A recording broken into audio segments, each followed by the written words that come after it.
All right, so I'm here with Dr. Gad Saad, who is an author, public speaker, professor, researcher in evolutionary biology with a specific focus in consumer behavior. He's a strong advocate for freedom of speech, particularly on university campuses. His tremendous podcast, The Sad Truth, is regularly updated with guest speakers and musings on social justice. And yet somehow he still finds the time to talk to people outside the ivory tower like myself who are curious. So Dr. Saad, how are you doing? Good, very well. Great to be with you. I enjoyed the last time that we worked on my University of Ottawa lecture. And I'm very excited to do this. Just one small correction. I apply evolutionary biology in my work, but I'm not a professor of evolutionary biology. But I'm an evolutionary psychologist, but that's fine. Perfectly fine. Yeah. So just for people in your audience, in case they're seeing this, my name's Matthew Drake, and I'm an artist primarily. I'm also a YouTuber. So we last connected, as you say, about a year ago when I illustrated your speech. Was that in Montreal? No, that was at the University of Ottawa. It was the lecture on political correctness and the thought police on campuses. Police. Yeah, right. And then I think you did maybe a 10-minute illustration, which was really great. Well, thank you. Yeah. So, I mean, that's kind of the reason I wanted to have you come back is that, it's been about 18 months or so, and I just want to get an update of where this social justice stuff has gone in that time period. It seems like it's really started ramping up since about 2015 is when I saw it really ramping up. At that time, I had been out of school for several years. By the way, we shared we were both alums of Cornell. Very nice. What year? Fall of 2010. Okay, I went from 90 to 94. I got my MS and PhD there. Excellent. And you taught there as well, right? I taught there as a visiting professor in 2000. Yeah. Cool. Yeah. Very nice. So just give us an update on what effort has been made to push back against this anti-intellectual plague on campuses. Actually, no, before that, I want to hear a little bit. I know you testified before the Canadian Parliament regarding C16. Right. And I'm going to kind of assume that most people listening to this are familiar with that. If not, tough for them. But I can summarize it very briefly. If okay, like. Go for it. Yeah. Yeah. So I last Wednesday, a week ago today, there were two events that I was scheduled to present at in the Canadian Parliament. The first one was my testimony in front of the Canadian Senate, and then the second one was a lecture that I gave in front of some parliamentarians on the death of the West by 1,000 cuts, which will speak very much to some of the social justice warrior stuff that we'd like to talk about. But first, regarding the Canadian Senate testimony, so Bill C-16 is basically a bill that has been tabled by the government that seeks to include gender identity and gender expression within the rubric of groups that could be targeted for hate crimes. Now, of course, any reasonable person would argue that nobody should be targeted for hate. If you're transgendered, if you're non-gendered, if you're non-binary, if you're intersex, you should live your life, with full dignity and, of course, equal under the law and free of discrimination. The problem with the bill, of course, as I tried to explain in my opening remarks in front of the Canadian Senate, is that it is so vaguely worded that pretty much anything that you could think of could be construed as a violation of the bill if it were to pass. So, for example, my own work, as you said in the introduction, applying evolutionary biology, applying evolutionary psychology to study consumer behavior or the behavioral sciences in general, all of that would be construed as potentially hateful because things like so-called fixed binaries male, female, biological essentialism. These are the words that Harvard uses and other sort of social justice warrior types. So the idea that there is an innate set of mechanisms that we are born with, that biology matters, that there is male and female, all of these things would be construed as, quote, transphobic systemic violence, right? So if I walk into my class and I talk about here are the ways by which sexual selection works to explain how sex differences arise, well, some transgender student can say, well, in your material lecturing on evolutionary biological principles and evolutionary psychology, I didn't see myself represented, and so you're being prejudicial and biased against me. Of course, the lobotomized senators scoffed and laughed at that possibility, but of course they had no rebuttal for it. The reality is that in the same way that Jordan Peterson got into trouble because he doesn't want to use the pronouns gzir and gze and they, it doesn't take much of a conspiratorial imagination to presume that somebody could come along and say all of evolutionary biology, all of evolutionary psychology is now transphobic. And so I was trying to argue against this lunacy. Yeah, I listened to your testimony, and I have to say, not only do you have balls, or I think as you called it, testicular fortitude, but you also have a lot of patience. Probably from all those years in academia. Well, I was very pleased. I mean, it's always nice that people at least appreciate that. A lot of people wrote and said, I don't know how you could have such patience and such restraint, because this is them speaking. I would have jumped at that particular senator and smashed it. The reality is that my rebuttal is, you know what? This is now archived forevermore in the records, and there is no greater punishment than your words being there forevermore. Your buffoonery is on the record, and so that's punishment enough, right? I don't need to huff and puff and get angry. I just need to sit back and smile and nod my head and let you, hang yourself with your words and your stupidity. Right, yeah. You didn't follow them down the path they wanted to go. You were always very, I'm just a scientist, I'm just a teacher. Exactly. Not a legal scholar or anything.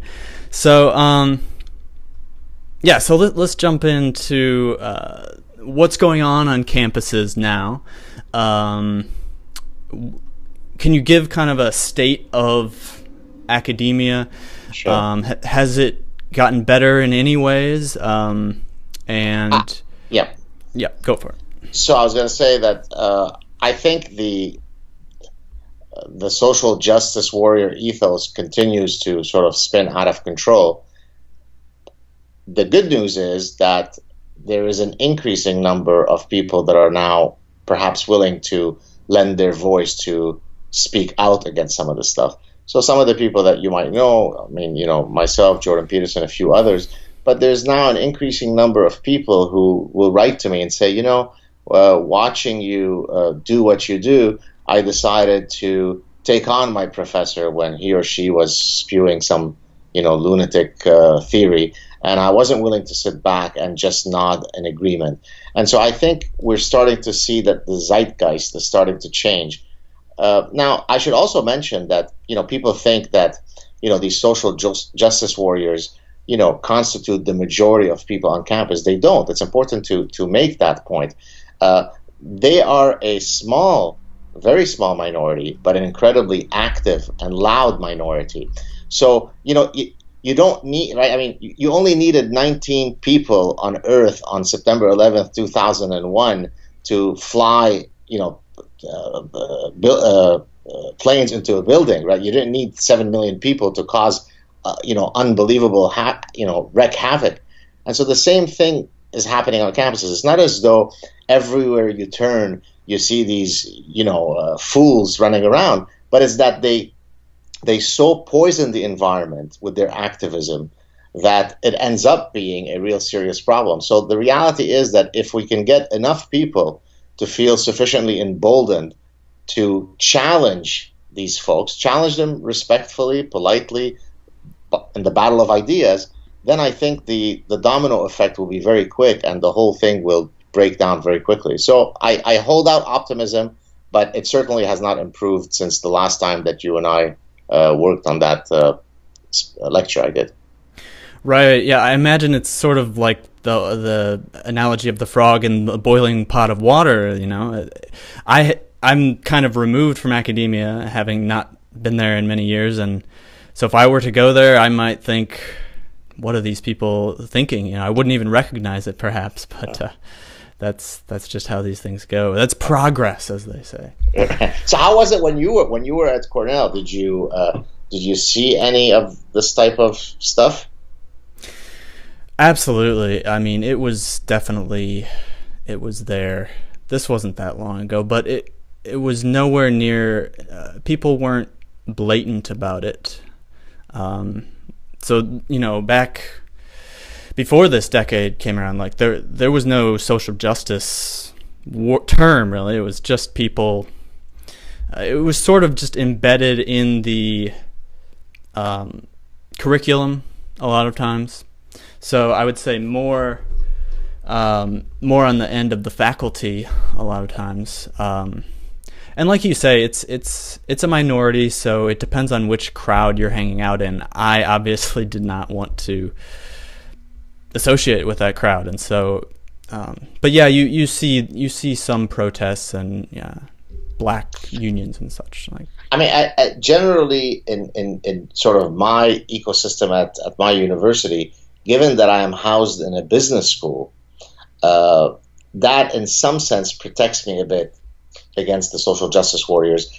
Not that those strains don't, they exist in every crevice that you could imagine, but they're certainly less prevalent in engineering, in the business school, in the neurosciences, fields where it's sort of no nonsense. I mean, there's a bottom line, there is a truth, there is, right? I mean, consumer behavior, finance, accounting, personnel psychology. It's a bit more difficult to have this kind of nonsense, get infused within either the pedagogy, the teaching of the material, or the research. But of course, in stuff like sociology and women's studies and ethnic studies and African American studies and all those fields, then it becomes a lot more likely that some of these, viruses of the human mind will parasitize the brains of the folks. So in that sense, I've been lucky. Yeah, it's true. Personally, I kind of knew what to avoid going into it, and so those apartments to avoid the humanities and stuff, and God help you if you have to actually take a mandatory elective or something like that, but you bite your teeth and get the passing grade, I guess. But yeah. I guess so Jordan Peterson, who I know you're friends with, yes. He's pretty pessimistic on the whole state of universities, and he's said it before that he's not sure it can really even be saved. I guess what would your advice be to people who either are thinking about getting in, either in terms of teaching or going as a student? Yeah, right. So let's do the students first. Look, when I went into university, so my undergraduate was in mathematics and computer science. I always knew that I was going to end up in academia. I mean, I was really good in two things in life, in my studies and as a soccer player. And so it was going to be these two things that I would pursue. And so I always knew that I would end up as a professor. Wasn't sure at that point in which exact field. But as I entered my undergrad, I thought, what is the best training that I could receive? Training in the same way that an athlete, even though he's a soccer player, will do push-ups and sit-ups, even though that's not, he has to train his whole body. And so as somebody who was going to be a cerebral man, a man of thinking for the rest of my life, I wanted to get the most rigorous training that I could. And so I decided to pursue mathematics and computer science. And by the way, many academic psychologists come from mathematics, from physics, because their original foundation is in one of these very hardcore fields, which then allows you to be well trained to think properly in terms of deductive science, in terms of inferencing, in terms of just your cognitive abilities. And so the first thing that I would tell students is, frankly, avoid the bullshit fields. Now, I don't mean that sociology is bullshit, because there are very, very serious scholars in sociology. The problem, as I said earlier, is that some of these fields are simply too likely to be infected with activism and ideology. so that the science is lost. Now, some fields are completely unscientific, right? So if you're a postmodernist, you've basically lobotomized yourself. You've wasted $50,000 a year to study gibberish. If you're doing women's studies, which is completely ideological and completely devoid of any link to science, then again, you're wasting your time. So you're training as an activist rather than truly training your mind. So I would tell students, you could, of course, still go to university, but pick something that trains your mind, something that allows you to come out of there not only with more knowledge, but with a greater ability to engage in critical thinking. And that's not going to come from postmodernism and critical race theory. So that's on the student side. On the professor side, look, the only way to change the system is to get engaged. I always tell people that it's trench warfare of ideas, right? So you shouldn't feel as though, I don't think I could withstand being in academia given all the nonsense. On the contrary, you should feel emboldened that, hey, I want to go in and help change it. I want to redress. I want to make the pendulum swing back again. And I think I maybe don't share the pessimism of Jordan in that I do think that it can still be salvageable, but it will require that many more people get engaged. As I said, the numbers of social justice warriors is small, but they're loud, but they are committed, but they are organized. If we all stand up and contribute our respective small voices, we will drive them out. It's very, very well said. I know you've talked about the Cardiff and Klein studies in terms of the ratio of Republicans to Democrats, and some of those numbers, they're just staggering. What is it, 44 to 1? Yeah. Sociology. For sociology. That was a 2005 study. By the way, I had Dan Klein on my show a few months ago, and so that the study that you're citing, which I had mentioned in the University of Ottawa lecture that you animated, that is 44 to 1. Across all disciplines, I think it was 5 to 1. But then they did a subsequent study recently, which I covered on my channel, and I think they did journalism and history and law. I can't remember all the fields, and it was disastrous. I mean, it's just unbelievable. So again, people will often write to me and say, well, why are you upset? I mean, obviously, professors are educated people, so of course they're going to be Democrat, because Democrats are smart and Republicans are knuckle-dragging Neanderthals. So it makes, of course, not only is that profoundly idiotic as a statement, but the reality is there are many issues on which there isn't clear sort of a scientific consensus, right? What should be the correct fiscal policy or foreign policy, or what do you think about affirmative action? What are your thoughts on the death penalty? Very sensible people on either side of the political aisle could have very valid, points to raise on either side of that issue. So if you are in one of those fields where those topics are being broached, don't you want to have that diversity of thought so that you could sort of navigate through all of the issues and then come to some, relevant conclusion?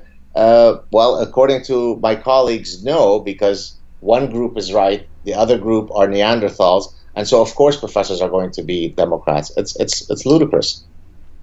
Right, and it's one thing if it's limited to humanities, to philosophy, but then we've seen it's just spreading out, and now you have figures like Bill Nye and Neil deGrasse Tyson who are just saying, yeah, climate change is settled science, so you have to deal with that. Yeah, and this is what people are hearing, and I'm sure as a biologist, as a scientist, or as a researcher yourself, it must aggravate you to no end to see this. When it doesn't suit their agenda, then they are they're all about. Or sorry, in terms of things like biology, if it doesn't suit their agenda, two genders or sex differences, evolutionary biology, all this stuff, they completely ignore it because it doesn't suit their agenda. Exactly. So I'll say a couple of points. Number one, people will often make the claim that when it comes to science denialism, it's the Republican folks who do that. Because the example that they will give is the climate change example, or denying of evolution. And so they'll think about some, hick Republican senator who is a religious guy who, is a skeptic on evolution. Now, that's true. But of course, what they don't tell you is that when it comes to much of the culture war debates that we're having right now at the intersection of ideology and science, like the sex differences that you talked about, like, does biology matter when it comes to explaining human affairs, then the ones who are perfectly in denial of all these realities are usually all leftists. They're all on the Democratic side. So it's not as though one political party is the party of science denialism. Rather, when you become infected, when your brain becomes parasitized by ideology, whether it be one political ideology or the other, your brain is more fertile to become parasitized by stupidity, and then you will choose what you will deny in terms of the scientific discourse. So it's simply not true that it's only Republicans who deny science. Both do it, but they do it in different spheres. Now, regarding Bill Nye, you're absolutely right. I'm not a huge fan, and I don't mind saying it now, I'm not a huge fan of Neil deGrasse Tyson either, but at least he hasn't said as many things that I've found just incredibly galling. He's kind of like candy. You take too much, and then maybe you'll develop diabetes if you listen to him too much. But when it comes to Bill Nye, he has said things that have so angered me. Now, they've angered me not because I have any animus against him. I don't care about him. I don't know him. I wish him well. But rather, it angers me because he has a huge following, right? So most people are cognitively lazy, right? They don't have the time to sit there, or never mind the time, they don't have the will, the desire to sit there and inform themselves. Well, if Bill Nye says it, he's the science guy, he wears a bow tie, then it must be true. So the example that I have, trolled him for well over a year now is his link, his purported link between solar panels and climate change and terrorism, specifically the Bataclan attack in Paris, right, where he got on Huffington Post Live and said, well, it's completely plausible that a lot of these guys, it was in part due to climate change. So I mean, it is such a profoundly idiotic statement. It's difficult to imagine that somebody could actually utter those words. If you were to develop a mathematical model of all of the factors that might have led these guys to do what they did, I promise you that the statistical effect of solar panels would not come out as significant in that model, right? But then, because he says it, I get an army of idiots who write to me and then will just ape exactly his words. Of course, droughts matter, and of course, solar panels matter. No, solar panels had nothing to do with the attack in Paris. And so, again, to re-explain myself, I hold no animus against him, because people say, well, why do you keep going after him? Well, I go after him because if you have such a platform, then you should use it responsibly, and therefore I go after him.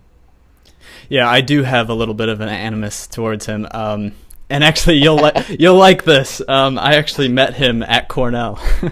Oh, well, he's from Cornell too, right? Yeah, he has tarnished the Big Red. Well, yeah, I mean, what are you gonna do? You're bound to get some of them. But no, Keith Olbermann is also from there. Oh, right, yeah. Go on. Yeah, well, I mean, he was not a very personable person in real life, so I was not impressed, to say the least. You went to see him giving a talk, or you? Well, no.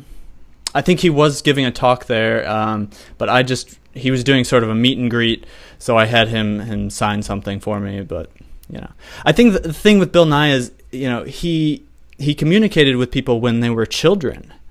Right. And that has some kind of psychological effect. I think at least for me it did. And I'm thinking, hey, I like science. Of course, I should go and talk to this guy. And there's some kind of trust that he built up with his audience, and now he's come back and just sort of abusing that trust, if you will. Yeah. Well, your point about him interacting with you when you were a child is a very apt one, because, I mean, it's actually an evolutionary mechanism, right? I mean, children have the built-in mechanism to trust the adult authority figures. I mean, it doesn't take much of a evolutionary biologist or evolutionary psychologist to understand the adaptive reasons why a child should look to an authority figure and sort of believe what they're saying. This is why it's so easy to parasitize the mind of a child with your favorite religious narrative, right?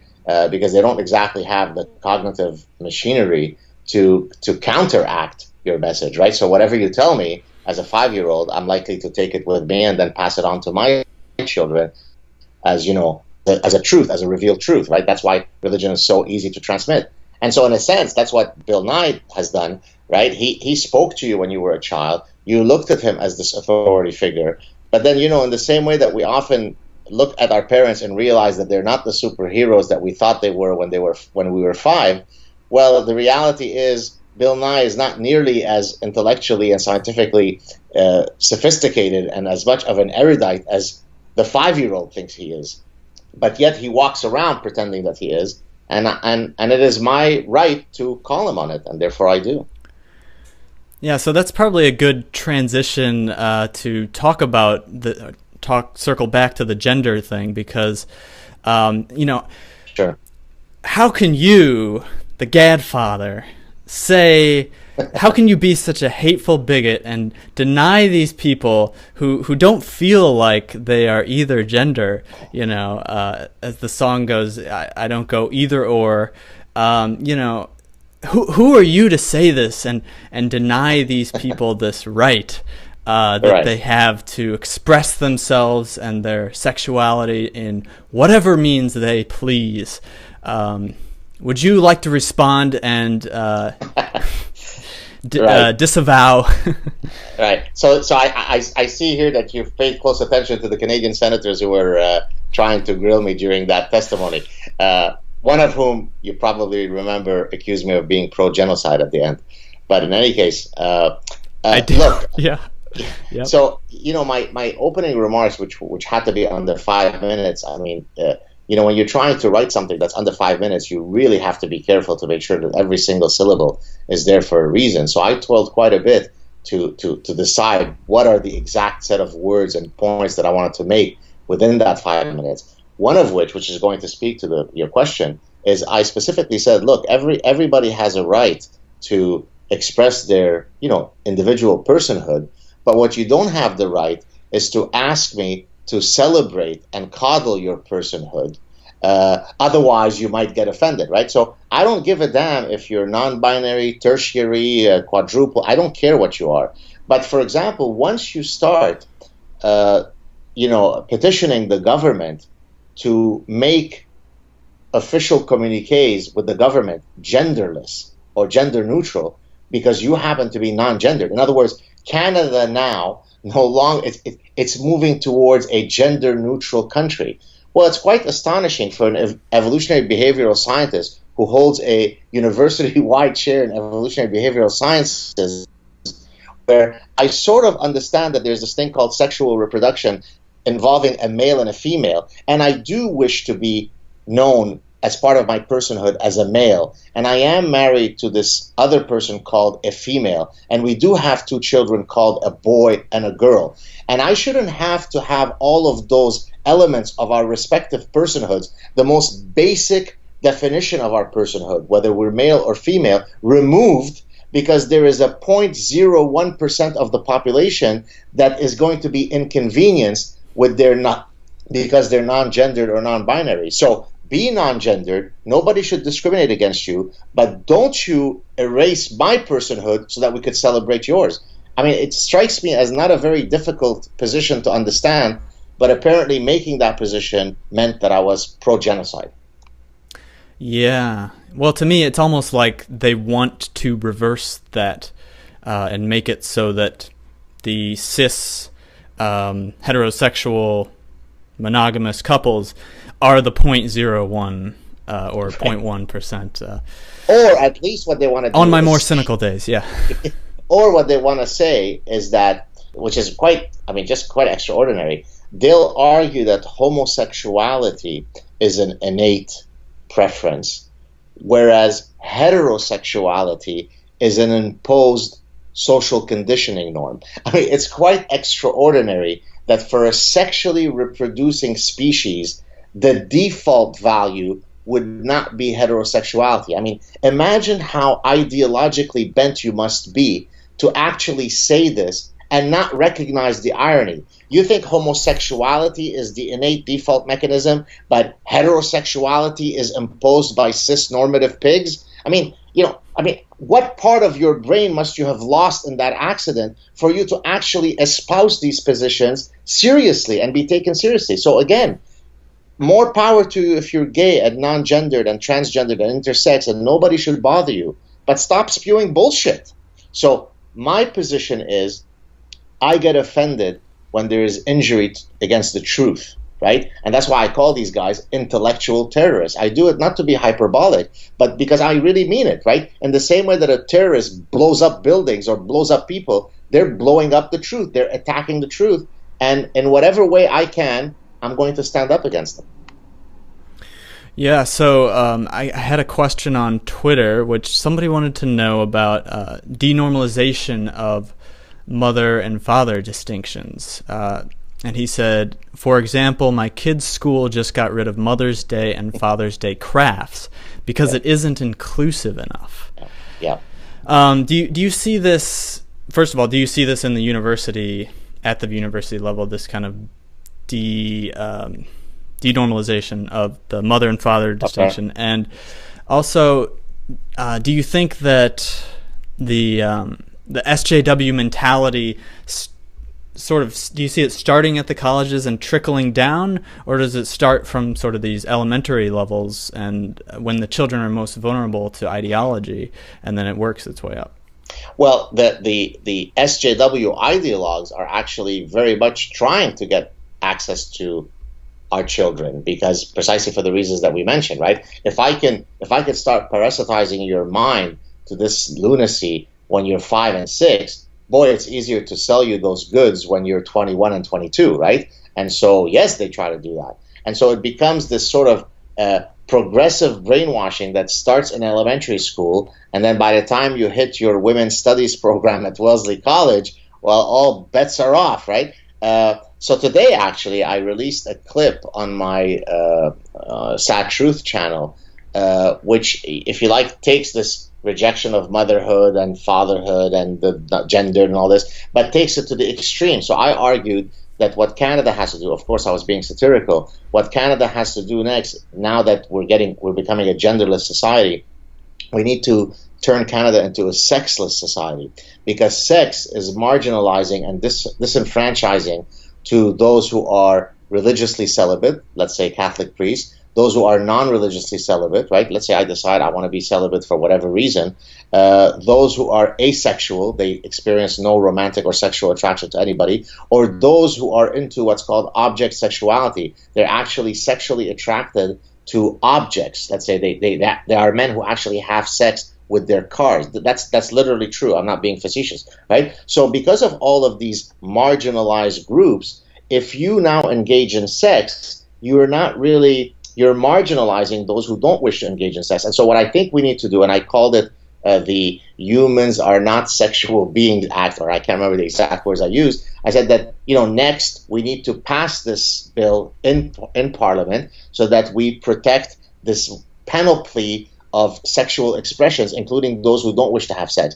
And somebody wrote, several people wrote, they said, we understand that you're joking, you're being satirical, but the SJWs are so crazy, they're actually going to take you seriously, as a serious scientist, and they're going to run with it. So the mere fact that they're even afraid that something so outlandish as the satire might be misused as true shows you how dangerous of a world we live in, right? You actually took one of my questions, because I know that you use a lot of satire and humor and sarcasm in your talks and in your podcast. And, I was going to ask you exactly that. It's like, do you ever fear that kind of putting out this satire, this fallacy from reductio ad absurdum is just going to give them more fuel?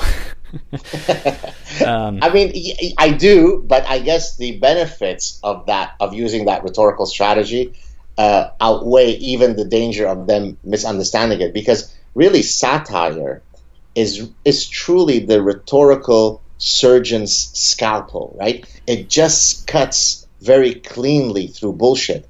This is why, by the way, many totalitarian ideologies will forbid humor, satire, sarcasm. Why do they do that, right? Precisely because it is such an effective tool, right? There is nothing worse than attacking the foundations of an ideology by demonstrating how silly it is, and therefore we must forbid it. A classic example is The Name of the Rose. Did you ever see this movie? Do you know it? 1986? No. Or 85 or 86? It's a movie which, anyways, your viewers can look it up. In the movie, I don't want to give away the punchline in case somebody wants to watch it. It really deals with the forbidding of comedy. It's set in the Dark Ages in a, I think, Italian monastery, and there's a bunch of monks who are dying these mysterious deaths, and it turns out that it's related to comedy and humor. Anyways, I don't want to give away more. It's a great movie. And so there's always this idea that, don't allow people to mock you. If you're a dictator, you don't allow freedom of press. You don't allow people to mock you, right? If you're Saddam Hussein, there is no stand-up comedian who is making fun of you, right? Because you're insecure about your position. Islam doesn't allow mockery, right? How come Book of Mormons, right? I haven't seen the play, but apparently, there's all kinds of joking about, have you seen the play, by the way? The Book of Mormons? Man, I'm really failing you today. You haven't seen it, no? No. But anyways, he apparently it's I don't know if it's a satirical thing on Mormonism, but if you were to do that play but on Islam, then it wouldn't probably turn out quite as peacefully. And so yeah, I use satire because I find it to be a very, very effective way to cut through the baloney. Yeah, one of my favorites of yours is the skit about the dark alley, dark alley phobia, as you call it. By the way, you know who that one is dedicated to? Another scientist who is regrettably knee deep in social justice warrior bullshit. It's Lawrence Krauss. Lawrence Krauss came out with this thing. Well, if you do the statistics of how likely you are to die from terrorism compared to dying from whatever, stomach cancer, then it really doesn't make much sense to be afraid. And I said, okay, Lawrence Krauss, let's bring out the dark alley phobia on you. I didn't specifically target him, but he's certainly the most perhaps famous public intellectual who has succumbed to this kind of idiocy. Right. So another term you use is OPS. Do you want to quickly just sort of give a definition of what that is? I mean, we've already been talking a lot about it, but... Sure. So OPS is Ostrich Parasitic Syndrome. Of course, even though the ostrich technically doesn't do this, it's become an apt metaphor of, if you're an ostrich, you put your head in the sand hoping that the problem goes away. You just deny it, right? So Ostrich Parasitic Syndrome is, if you'd like, a set of mental biases that causes a person to be so parasized in their ability to think rationally that they reject evidentiary, proof.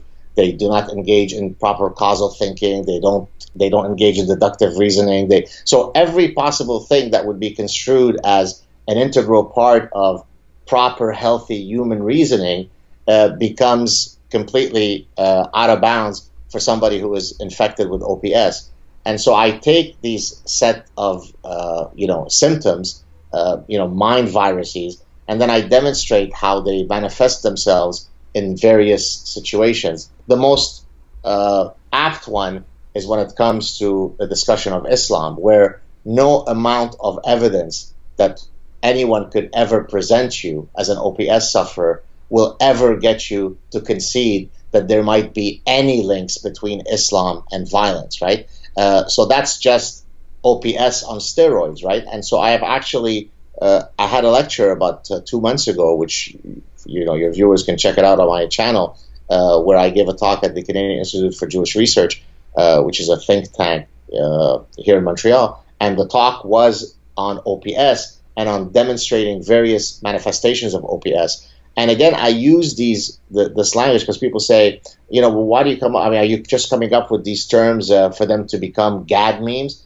No, I mean, I don't wake up every morning and say, how can I come up with cool memes so that people can find me fun? No, I come up with these terms because when you name something, and if it's a compelling way to name something, then it allows you to shape how people think about the phenomenon, right? So naming something accurately is a powerful rhetorical device. And so I thought that OPS was a very powerful way to demonstrate the lunacy of the West. Yeah, well, you mentioned the Jewish think tank. Now, I'm willing to bet there are some in my audience who have a negative opinion of Jews, but this kind of hatred or anger, it's nothing compared to like Islamic hatred. I mean, it's right there in the Quran. The Hadith says that the day of judgment won't come unless the Muslims fight the Jews and kill them. Right. So my question is, like, what do you think is going through the mind of some of the liberal Jews, I guess, in Europe who, want to flood the continent with people who, frankly, would like to see their heads on a pike? Yeah. So there are several possible things going on, but one of the, I think probably the most apt explanations for this type of mindset is that I think that they've been inculcated with the psychology of the dhimmi. So for your viewers who don't know what a dhimmi is, in Quranic, yeah, go ahead. Were you gonna say something? I've heard that term. It's used when, is it basically Muslim slaves? The slaves of Muslims? I mean, sort of. So let me sort of explain it fully. Yeah, go ahead, please. Yeah. So in the Quran, when if Islam takes over a particular land, and of course there are indigenous people in that land who are not originally Muslim, then you can do one of several things to them. You could convert them, you could kill them, or if they are people of the book, as the Quran says, people of the book are other people who come from a monotheistic tradition, Abrahamic tradition, meaning Jews and Christians. Then you could allow them to exist within your Islamic society. They are, quote, protected, but as not second-class citizens, third-class citizens, fourth-class citizens, but they live as dhimmis. Dhimmis is the term for that official status. And then they pay what's called the jizya. The jizya is like a poll tax, a protection tax. Now, the jizya takes on different forms in different contexts. So, for example, I grew up in Lebanon, and we're Jewish, where there was no Muslim overlord who came to our house and said, "Okay, give me this amount of Lebanese lira." So there wasn't this direct imposition of the jizya, but there was an indirect one which said, "Hey, Jew, know your place and keep quiet and don't cause too much trouble." So the jizya manifests itself in different ways in different countries at different times, periods of time. But you live with the psychology of don't rock the boat. And so I think a lot of the liberal Jews come with the mindset, the old, I think it was Winston Churchill, right? What is it? You outrun so that the crocodile eats you last. What is that? You know that parable? Do you know this thing? You don't have to be the fastest runner, just you have to outrun the slowest person. Right. So, yeah, exactly. So the basic idea is that they think that if they sort of acquiesce to those folks, then they will be treated nicely and fairly. And so there's this kind of almost, Stockholm syndrome when it comes to Islam with the Jews, where I really want to show my, bona fide street creds that I am tolerant, I'm super tolerant, I love my Muslim brothers. And so I think that's part of the cancer that has infected the mindsets of, as you said, of liberal Jews who, if they knew anything about what happens to them in Muslim majority countries, then they wouldn't be engaging in this kind of stupidity. It would be really interesting to get some studies from sort of the evolutionary biology perspective on this, but I can't think of anything more taboo than studying that. Well, there is an evolutionary psychologist at California State University, Long Beach. His name is Kevin McDonald, who has written about Judaism as an evolutionarily adaptive strategy. He uses a group selectionist argument that Jews are very insular and sort of tribal within their group, as if other people are not exactly like that as well. And then he argues that that's one of the the strategies by which that allows them to flourish and so on. Now, I haven't, other than sort of knowing the basics of his theory, and I think I cited in my first book very briefly. I don't know the details of his theory, but many people have argued that it has hints of anti-Semitism. I can't really speak to that. I've communicated with Kevin in the past, and based on my communications, he struck me as a reasonable guy. Mm-hmm. A lot of people have always asked me to weigh in on his theories, and unfortunately I haven't studied them carefully enough to know. But just to say that someone has studied Judaism from an evolutionary perspective. Okay, yeah, I should definitely. I've heard of. I think his book is The Culture of Critique, but I haven't read it. So, okay, yeah, that'd be interesting. I'm not sure if that's the one. Yeah, check it out. Kevin McDonald, California State University, Long Beach. Great. Well, as long as we're talking, well, I'm sorry, what? Well, you're looking at social media things that people are sending you. Is that it? Well, no, we're not live or anything. I'm just. Okay, gotcha. Okay. Yeah, just looking through some of my notes. Okay. I did post something on Facebook, so I probably should go and look at that. But I guess as long as we're talking about the evolutionary psychology, I'm curious if you've done or seen anyone doing research in terms of, I guess, just sort of general voting behavior. Actually, are you familiar with RK selection theory? Yeah, sure. Yeah, sure. Right. So you want me to talk about RK selection theory in general, or as related to politics? I'm not sure if I see the link with politics, but I can talk about evolutionary theory. Go ahead. Yeah, there's a book that I'm just about finished with by Anonymous Conservative, who his book is a theory linking RK selection theory with the political divide between liberals and conservatives, and so he makes the case that you see a lot of the behavior traits that you see in R-selected animals you also see from the left, and so he makes the case that in general the left is more anti-competitive in a lot of these respects. And so if you look at, say, the cuttlefish, or certain cuttlefish will go around the fighters, and they'll actually they can camouflage themselves because that's how they've evolved, and so they camouflage themselves as females, and so they can sneak past the men who are duking it out and go in there. Are you sure you're not getting all the stuff from me? I mean, that's my theory. Okay. Well, this is in his book. I think it's called... Okay, so go ahead. Go ahead. Tell me the title. Sure, and then I'm going to tell you something. I believe it's just called The Evolutionary Psychology Behind Politics. There may be a subtitle, but...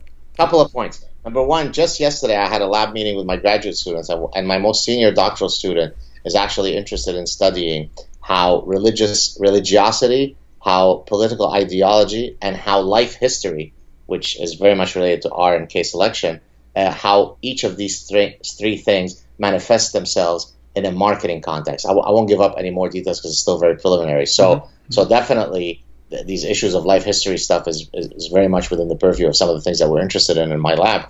When you're talking about your example, and I said it's my theory, I mean, I should rephrase that.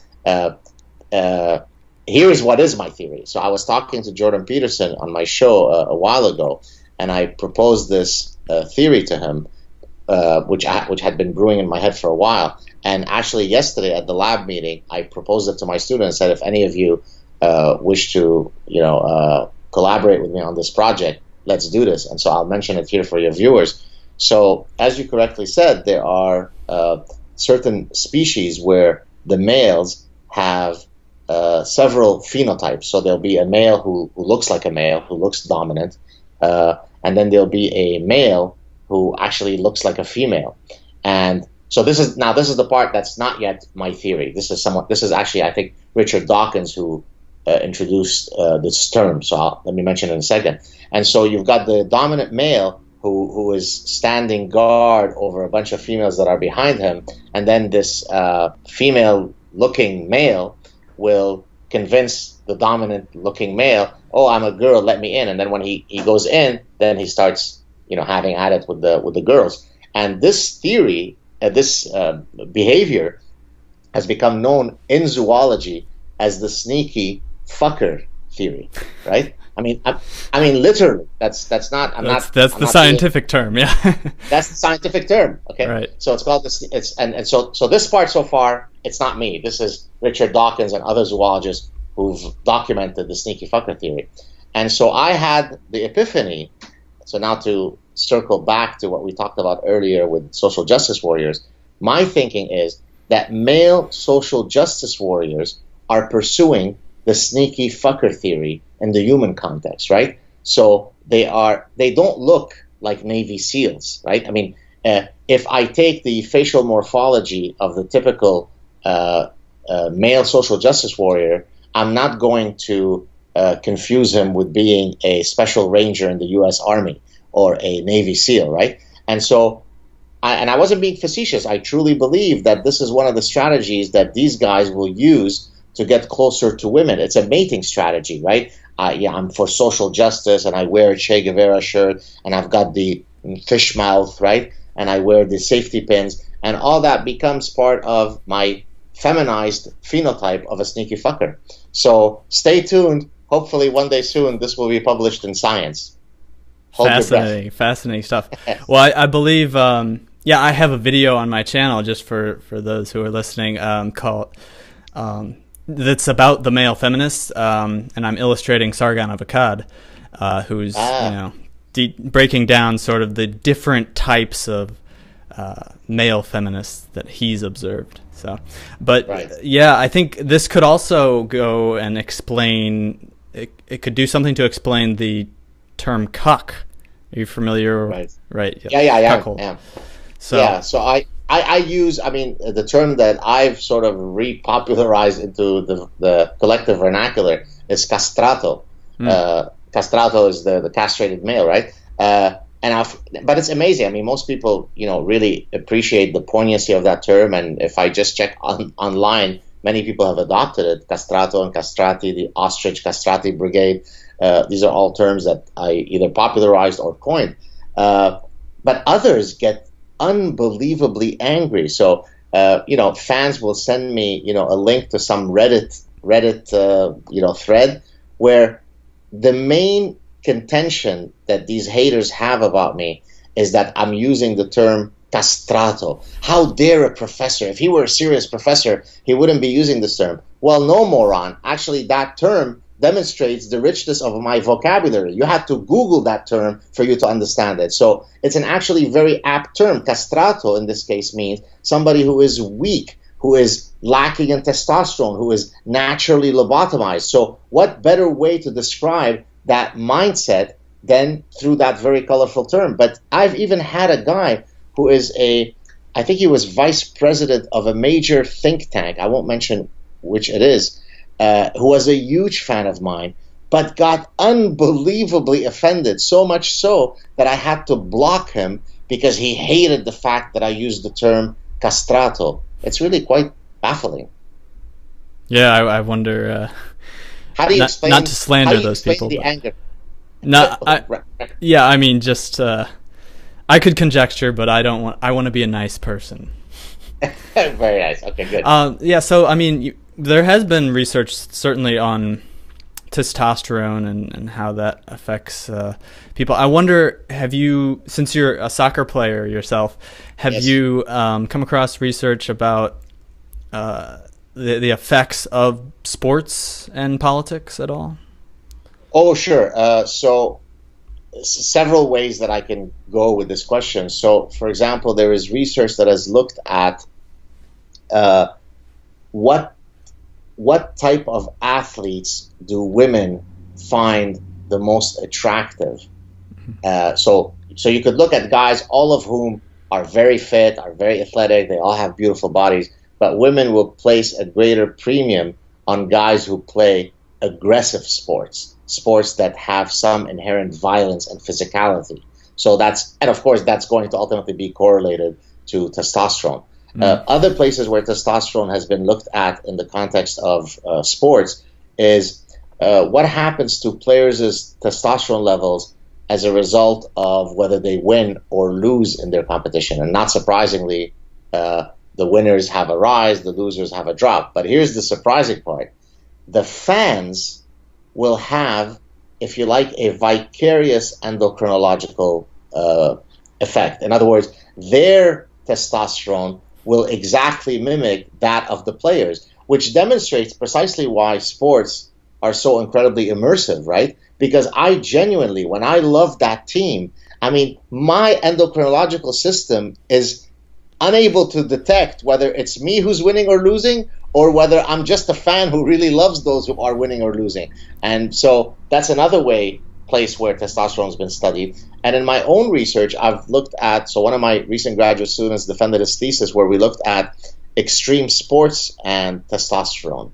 So what happens to, for example, guys who engage in an extreme sport, to their testosterone? Not surprisingly, it goes up. But we also looked at things like facial features and digit ratios, which are markers of testosterone, to see whether extreme sport guys are more likely to be androgenized. And so there are all sorts of places where the effects of testosterone manifest themselves in athletic combat. Yeah.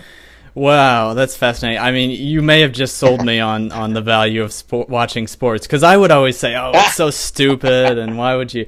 And a lot of people are like this. They're like, it's not my team. It's like, the players come from all over, and why? But that's really interesting. Yeah.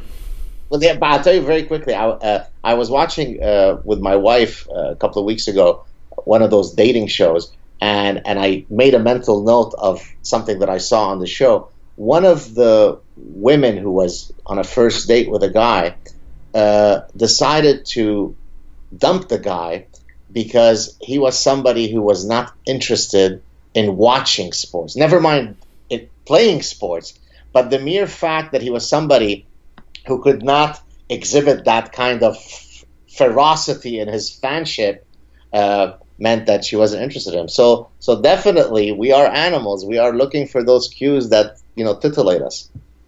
Absolutely, yeah. But there is no such thing as gender, so. And there's no such thing as biology. That's right. Exactly. Yeah, I mean I guess I've talked a lot about gender on my channel, or illustrated a lot of people who talk about it, and it's just, I think it's so important, like you say, because we are these biological creatures, and if we lose track of that and we try to put us in abstract amino realms, we won't have any control over where we're going, and it just enrages me when you talked about the sexless sexless society, and you hear like Michelle Obama's going after Trump because he's a pussy grabber, and how horrible is this, and yet she'll praise Beyonce, who's just out there shaking her stuff, and it's hard to, as a rational, scientific, logical person, it's hard to look at this and figure out what is actually happening. And so I've come to the conclusion that a lot of this is biological, and a lot of these stimuli, they're not coming to these conclusions from first principles or anything.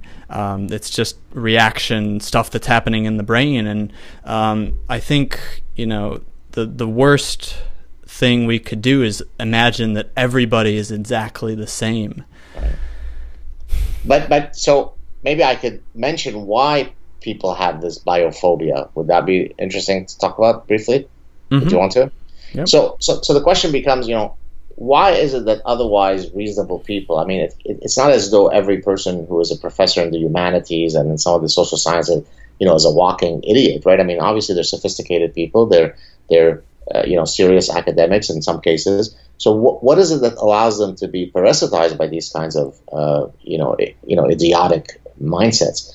And I think it comes, from several sources, but most of these are ultimately I'm going to be charitable here and say that it's because they're actually thinking that they are doing something noble. And let me explain briefly what I mean.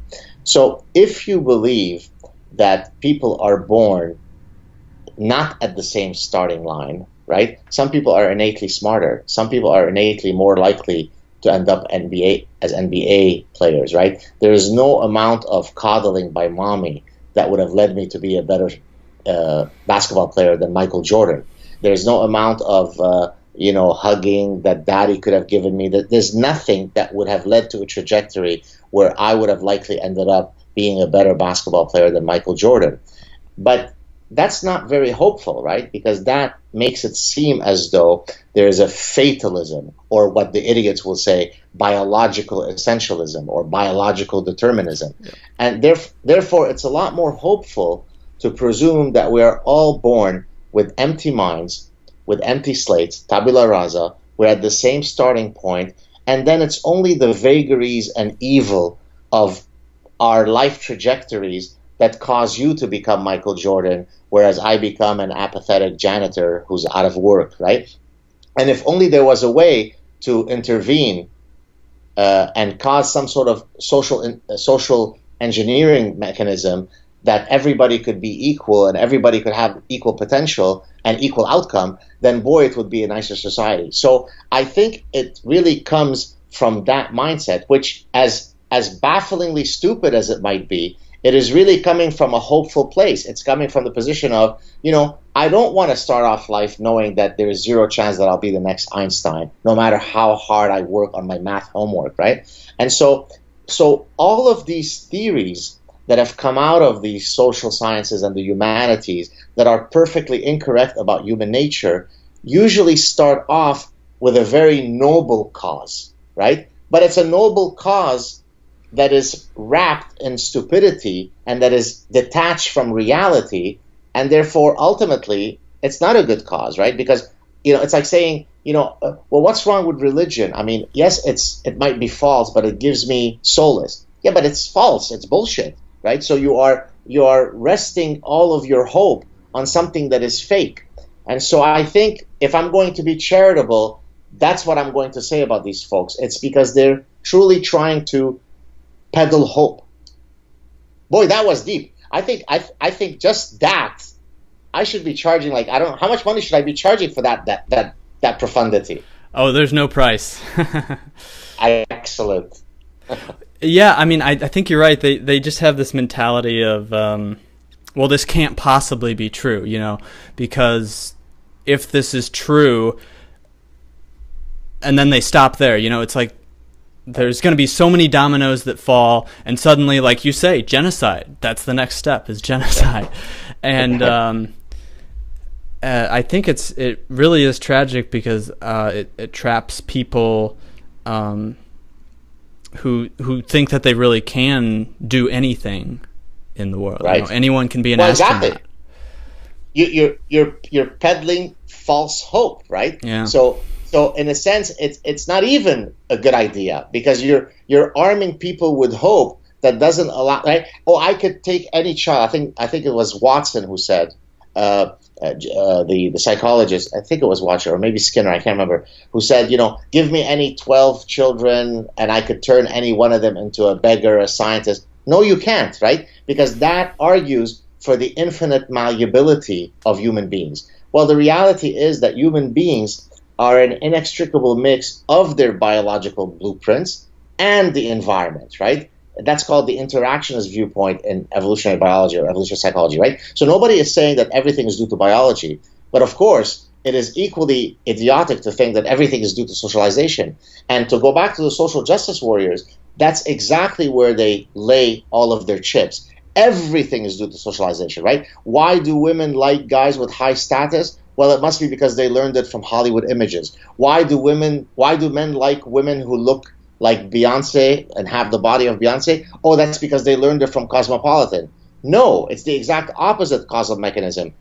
Cosmo magazine shows women with that body type precisely because they cater to our human nature, not the other way around. It's not Cosmopolitan that shapes our human nature. Cosmopolitan is a manifestation of our human nature.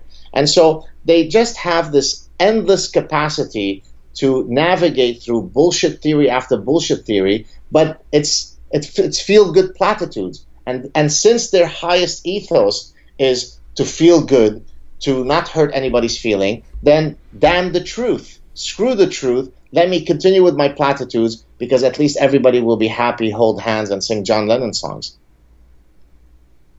Yeah, it's really the height of condescension to think I have such great power that I can change people, I can mold people.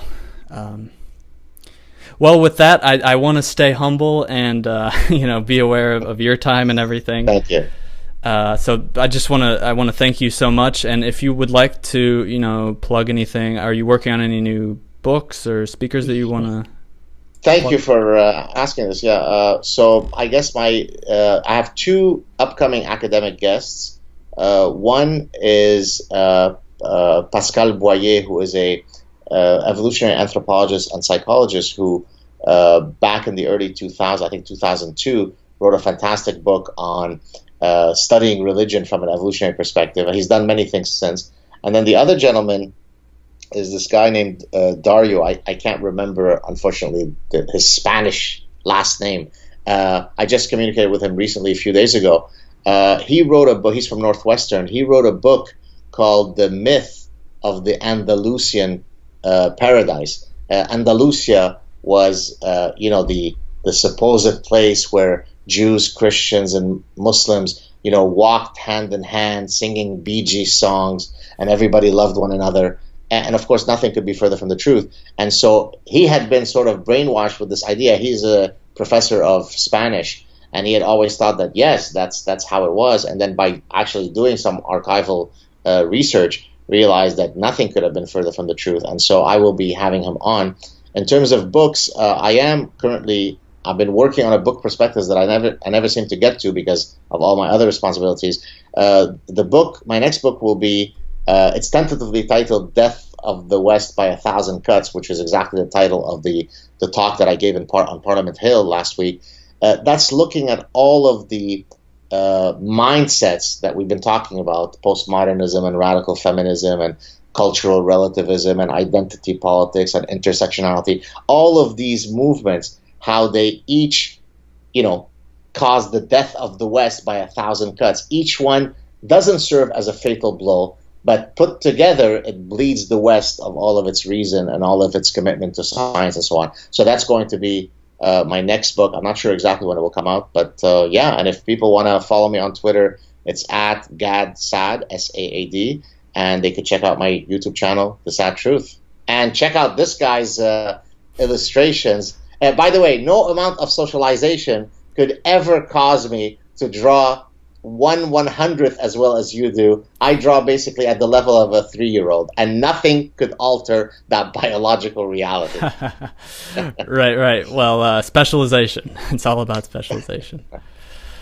Gotcha. Yeah. So people listening to this can follow me at Philosophic Art and my YouTube channel.